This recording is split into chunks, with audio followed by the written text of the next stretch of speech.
106.5. Bueno, son las 9:31. Felicitar también a Michelle el Buenón, que cumplió años en el día de ayer. Felicidades. Sí, lo celebró en España, Michelle, así es no que... sé por qué Pablo se sonríe tanto. ¿Tú eres amigo de Michelle el Buenón, Pablo?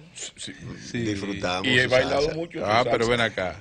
Un showman, es un showman, muy bueno. Michelle. Son las... Tiene salero. Sí. Son las 9:31. Eury Cabral. Gracias al Dios Todopoderoso Jesús, Señor, Salvador y Guía siempre. Empiezo con la palabra de Dios. Hechos 20:35, uno de los versículos de la Biblia que a mí más me impactan y que siempre quiero llevar a la práctica, sobre todo en situaciones como esta. En todo he enseñado, dice el apóstol Pablo, que trabajando así deben ayudar a los necesitados y recordar las palabras del Señor Jesús que dijo, más bienaventurado es dar que recibir. Siempre más bienaventurado dar que recibir, sobre todo cuando lo necesitan las personas. Miren, hoy es un día, digamos, el juez Ortega tiene un compromiso importante que yo pienso que de alguna manera va a rescatar al juez doctrinario por los acontecimientos que han acontecido. En un primer momento él tomó una decisión, muchos no estuvimos de acuerdo con esa decisión. Yo pienso que por una presión sobre todo social, él lo dice en sus libros, que hay algunos aspectos que no es solamente el problema de la doctrina, sino también que socialmente pueden llevar a que un juez tome decisiones como la que él tomó en un primer momento frente a los implicados del caso de Brecht. Pero yo creo que hay dos párrafos de su libro Código Procesal Penal comentado por un juez en ejercicio, que dan base, de mi punto de vista, a que él, fruto de lo que ha acontecido posteriormente con todos los otros, incluso cuando él toma la decisión, ¿cómo se llama? La Cámara Civil, ¿qué se llama? Civil de la Suprema Corte de Justicia, evalúa en función de lo que él ha tomado y entonces asume el juez doctrinario tradicionalmente, que dice lo siguiente. Yo voy a leer dos párrafos de su libro donde creo que esto va a servir de base a la decisión que él va a tomar hoy. El primero dice, la prisión preventiva contra un imputado solo procede cuando no puede evitarse razonablemente la fuga del imputado a través de la imposición de medidas menos gravosas. Es decir, oigan bien, solo procede, dice el juez Ortega, cuando se puede evitar razonablemente la fuga del implicado, con otras medidas. Es decir, estas personas, todos en sentido general... No solamente la fuga. No, pero yo digo, voy a leer otro párrafo. Pero este es donde él dice, o sea, si no hay peligro de fuga razonablemente, no hay por qué darle prisión preventiva, hay que darle otras medidas menos gravosas. Entonces, es que la prisión es un extremo. Por eso el extremo, exacto. Por eso es la última. Entonces dice... es la excepción. Sí.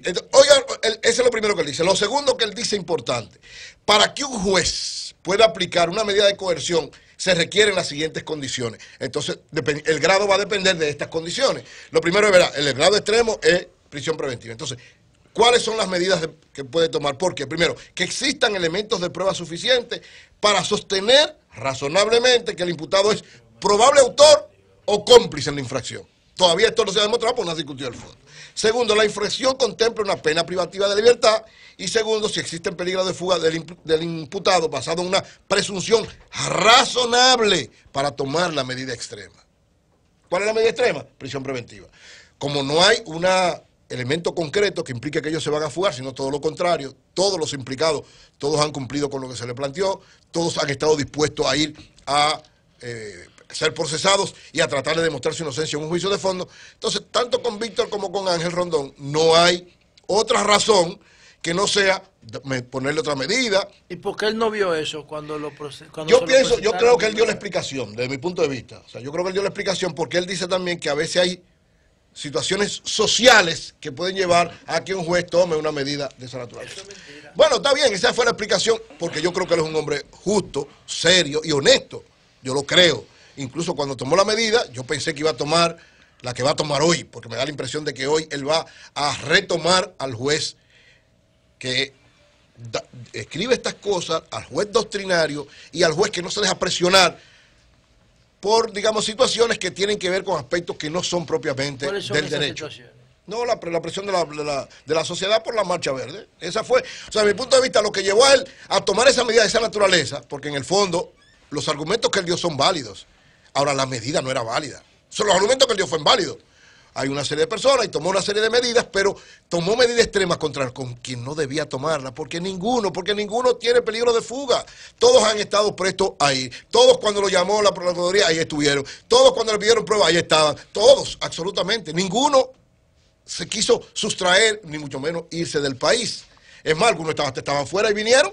O sea, el que estaba afuera se puede haber quedado fuera. ¿Y qué hizo? Vino, se presentó y tomaron la medida. Vino cuando bajó la presión. Bueno, pero vino. Si viene preso. Cuando explotó, tú vas preso. Él dijo, bueno, déjame esperar que baje la presión, igual cuando me dé mi maldita gana. Él actuó como el juez, igualito que el juez dijo, tengo una presión social, déjame tomar una medida para satisfacer un poquito eso, pero realmente él sabía que no estaba actuando con su doctrina.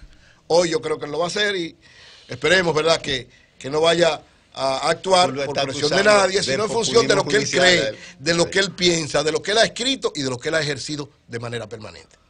Miren, por otro caso, yo quiero comentar el paso que ha dado en Colombia las Fuerzas Armadas Revolucionarias, que eran el movimiento guerrillero, y ahora se han convertido, se quedan con el mismo nombre, la FARC, pero ahora como Fuerza Alternativa Revolucionaria del Común. Este cambio es un cambio de una gran significación histórica para Colombia y para todo el mundo, para América y para todo el mundo. ¿Por qué para Colombia? Colombia, un país con una gran riqueza natural, un país con una gran institucionalidad, un país extraordinariamente bueno desde todo punto de vista, tenía, digamos, una especie de sangrado permanente en estas guerrillas que tenía ya 50 y pico de años, que prácticamente dominaba una parte del territorio de Colombia, que es grandísimo Colombia, y donde se daban muchas situaciones de un lado y de otro que no podían ser respaldadas. Entonces, se llegó un momento donde el gobierno no podía derrotar a la FARC, ni la FARC podían derrotar al gobierno de Colombia. Entonces eso era un sangrado permanente, eso era violaciones de derechos humanos de un lado y de otro, miles de situaciones que nadie quería que siguieran. Entonces, la situación del cambio del mundo llevó a que los revolucionarios de la FARC, los militantes revolucionarios de la FARC y los que están alrededor de ella, entendieran que ya había que hacer un cambio.